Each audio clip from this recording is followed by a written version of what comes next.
In the quiet suburbs of Brighton, Michigan, 17-year-old Ethan Cole is a boy who lives in the shadows of his troubled home.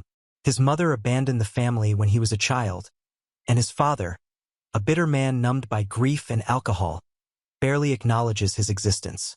Ethan's only solace lies in his daydreams of faraway places and the warm, kind presence of Leah Foster, a girl who shares his passion for exploring the world beyond their small town.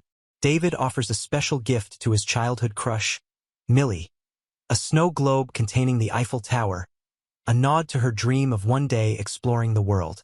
But their moment is shattered when a bully named Mark seizes the globe and tosses it out onto a frozen river. Determined to retrieve it, David ventures onto the ice, only for it to give way beneath him.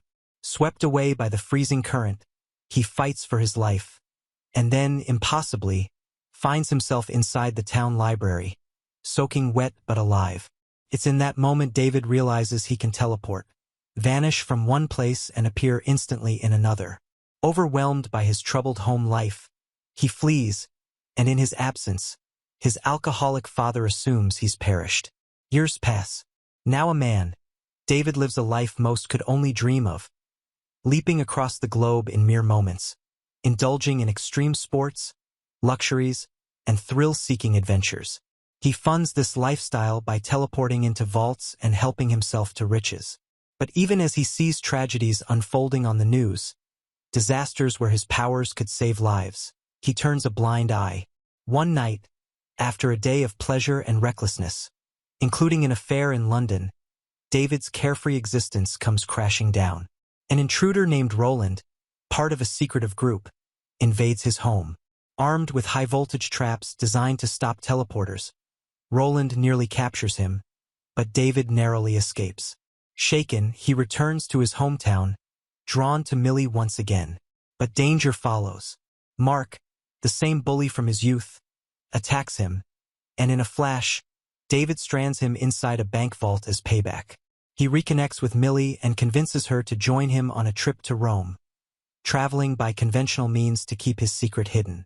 Meanwhile, Roland, the relentless leader of the group that hunts teleporters, convinced that only the divine should possess such power, uncovers David's trail after finding Mark in custody.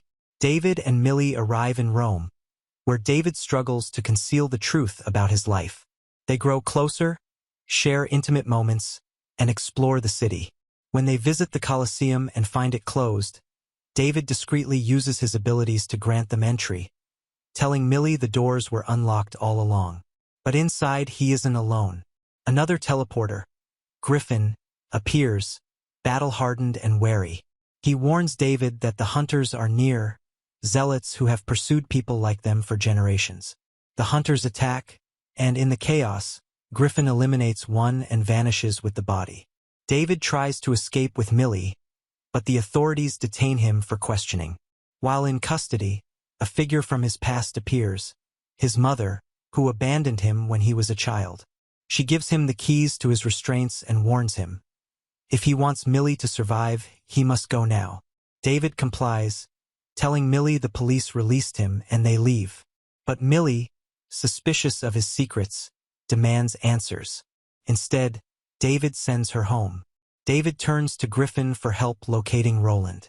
Griffin reveals the truth about their enemies, fanatics determined to wipe out teleporters, seeing them as unnatural. Griffin shares his own history of loss. The hunters killed his parents, and he's been hunting Roland ever since. David rushes to his father, finding him gravely injured, and gets him to safety. Then, determined to protect Millie, he convinces Griffin to assist him at the airport. But they're too late, her plane landed an hour earlier. Griffin arms himself for battle while David searches for Millie. He finds her at home just as Roland arrives. Forced to reveal his powers, David rescues her, teleporting them both to Griffin's hideout. But the hunters follow, using technology to trace the teleportation path. A brutal fight erupts. Roland retreats but captures Millie in the process, dragging her back through the portal. Griffin, driven by vengeance, plans to destroy Millie's apartment and everyone inside with a bomb. David refuses to let Millie become collateral damage. The two clash, battling across various locations, until David traps Griffin with power lines amid a war-torn region. Though Griffin warns him of being outnumbered, David presses on alone. He finds Millie, only to be ensnared in the hunter's trap. Desperate, David teleports not just himself, but the entire section of Millie's apartment, along with Millie and Roland, to the river where his journey began years ago. Underwater, he breaks free, and together with Millie, escapes to safety. As a final act, he strands Roland in a remote canyon, sparing his life but ending his pursuit. In the aftermath, David seeks out his mother. But when the door opens, it's a young girl, his half-sister, who greets him. His mother explains that she knew what he was since childhood and left because she couldn't bring herself to kill him. Once again, she offers him a chance to stay ahead of the hunters. With Millie at his side, David teleports away, stepping into the unknown.